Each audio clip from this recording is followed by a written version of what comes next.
Assalamualaikum warahmatullahi wabarakatuh, anak-anakku semuanya. Semoga dalam keadaan sehat. Pada kesempatan kali ini, Pak Anton akan membahas mengenai pemberontakan Andi Aziz. Pemberontakan ini terjadi di Ujung Pandang pada tanggal 5 April 1950. Nah, pada video kali ini, Pak Anton akan menjelaskan mengenai latar belakangnya. Kenapa sih pemberontakan ini bisa sampai muncul, dampaknya atau imbasnya bagi Republik Indonesia, dan upaya bangsa Indonesia untuk menumpasnya. Baiklah anak-anakku semuanya, siapkan alat tulis kalian semuanya, ya, kefokusan kalian supaya nanti materi ini bisa tersampaikan dengan baik. Latar belakang pemberontakan ini dilakukan oleh para mantan perwira KNIL. KNIL ini adalah kesatuan ya yang dibentuk oleh pemerintah kolonial Belanda pada masa itu, ya untuk kepentingan pemerintah Belanda. Namun pasca kemerdekaan, KNIL ini masih eksis ya, sehingga sangat mempengaruhi pola pikir para perwira di masa itu ya. Kemudian yang kedua, mereka menginginkan berdirinya negara Indonesia Timur ya, negara federal ya. Mereka menginginkan negara Indonesia Timur dan tidak mau ya bergabung kepada Republik Indonesia Serikat. Kemudian yang ketiga, mereka merasa khawatir bahwa pasukan KNIL ini akan dianaktirikan oleh pemerintah dan TNI. Ya, karena memang sejarahnya kan KNIL ini kan bentukan Belanda. Ada semacam psikologis ya, bahwasanya kalau pasukan Belanda itu nanti dianggap tidak nasionalis ya, tidak setia terhadap negara Republik Indonesia atau dipandang sebelah mata oleh nasional Indonesia, sehingga mereka merasa nggak mau bergabung ya. Kemudian yang kelima, mereka memprotes keterlibatan pasukan Angkatan Perang Republik Indonesia Serikat atau APRIS dalam konflik di Sulawesi Selatan. Ya, ini ada rasa semacam superior ya, bahwasanya mereka memang sudah eksis sebelum adanya APRIS, sehingga tidak usahlah ya keamanan ya di Sulawesi ini diturut campur ya, diintervensi oleh APRIS. Nah, jadi ada semacam rasa superior ya di kalangan perwira KNIL ini. Kemudian yang keenam, melindungi keberadaan negara Indonesia Timur. Nah, mereka menginginkan berdirinya negara federal ini, negara Indonesia Timur ini. Nah, ini kan sebetulnya menjadi masalah karena kan Indonesia sebetulnya masih berproses ya, berjuang untuk menjadi negara kesatuan. Tapi mereka mempertahankan status quo ya, mempertahankan keadaan seperti itu, ingin menjadikan negara Indonesia Timur. Padahal kan negara federal ini adalah siasat Belanda ya untuk memecah belah bangsa Indonesia. Sehingga KNIL ini pola pikirnya masih sangat dipengaruhi oleh pola pikir para orang-orang Belanda yang menginginkan Indonesia itu tidak bersatu. Nah, dan sinilah ya terjadi permasalahan. Selanjutnya, sebagai bentuk pembangkangan ya atau pembelotan, Andi Aziz sebagai perwira tinggi di sana yang mengeluarkan pernyataan yang cukup kontroversial ini, yang membuktikan bahwasanya Andi Aziz ini memang tidak loyal ya terhadap Republik Indonesia. Yang pertama, NIT harus tetap dipertahankan agar tetap menjadi bagian dari Republik Indonesia Serikat.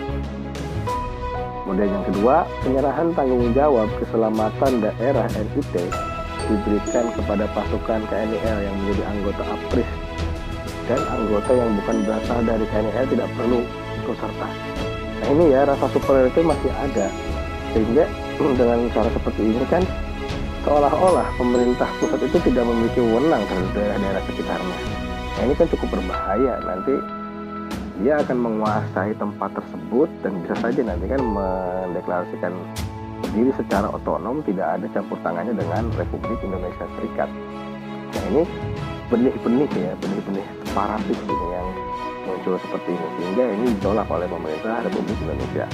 Kemudian yang ketiga, meminta Presiden Soekarno dan Perdana Menteri Hatta tidak memberikan izin pembubaran NIT dan membaurkannya dengan RI. Nah ini dia punya keinginan sendiri, ia tidak manut ya terhadap keputusan-keputusan yang ada di pusat. Nah, jadi benih-benih pemberontakan ini tentunya kan tidak boleh ya ada seorang perwira menginginkan adanya kekhususan berdirinya NIT ini tanpa ada intervensi pusat ya, karena dalam bernegara tentu ada keputusan yang harus diikuti oleh semua daerah, dan Andi Agis ini tidak menerima keputusan itu, sehingga sangat dimungkinkan dia melakukan perbuatan separatis ya, yang ingin memisahkan diri dari Republik Indonesia Serikat. Apa saja yang dilakukan oleh pemerintah Republik Indonesia dalam menumpas gerakan ini? Yang pertama, pemerintah berharap ya memberikan peraturan supaya Andi Agis harus melapor 4 kali 24 jam. Jadi pemerintah masih memberikan waktu kepada Andi Agis supaya memikirkan ulang apa yang dilakukannya dengan selalu lapor 4 kali 24 jam.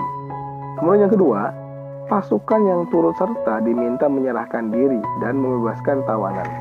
Jadi ternyata pasukan Andi Agis ini bentuk pembangkangannya adalah menahan atau menawan orang-orang yang pro pemerintah.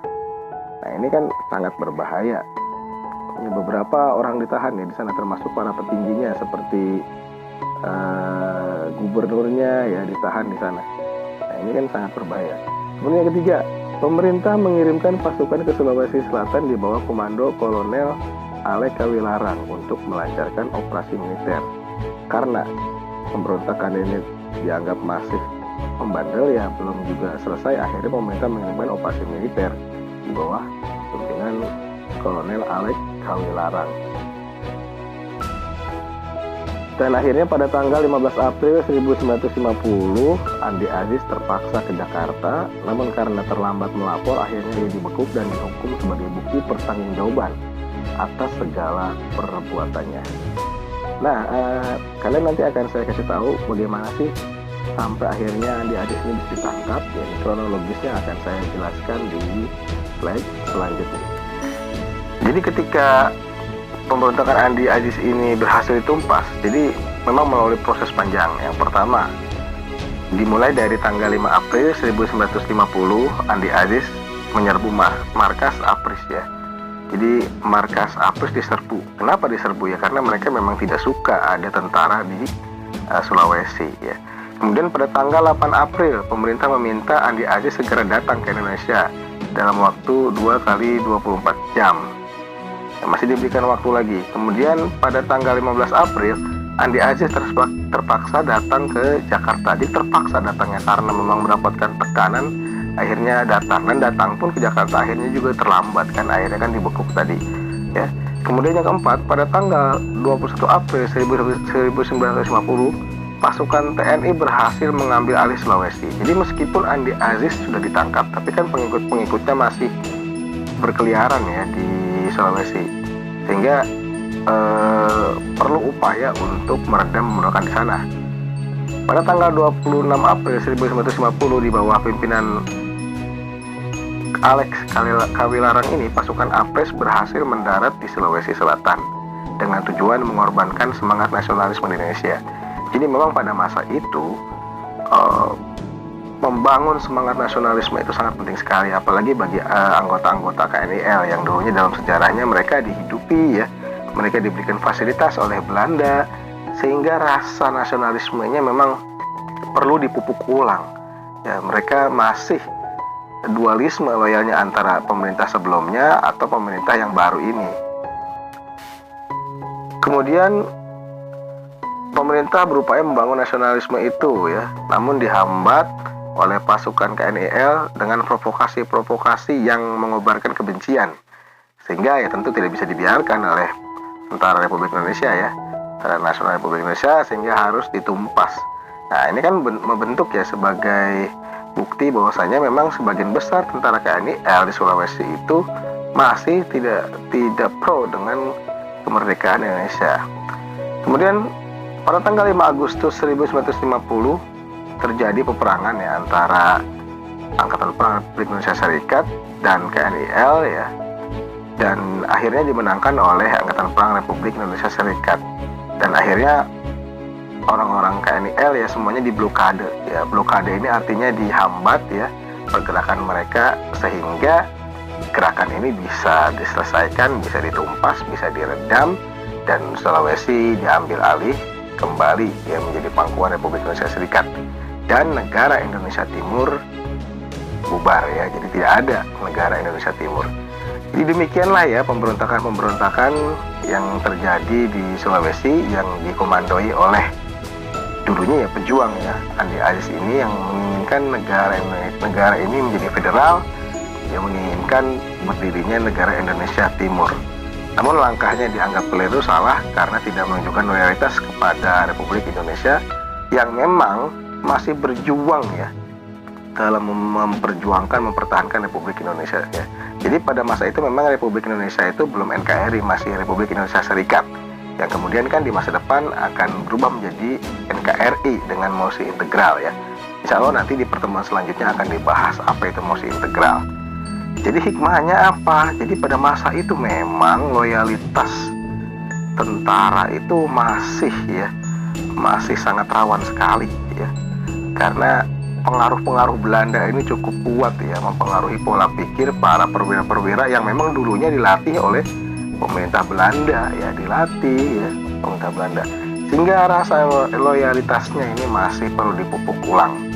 Namun demikian, kita bisa belajar ya bahwasanya membangun negara Republik Indonesia itu tidak bisa membangun sendiri. Kita harus berkomunikasi dengan berbagai pihak, dan tentunya yang namanya pembangkangan ini merugikan banyak pihak ya, terutama rakyat di Sulawesi Selatan.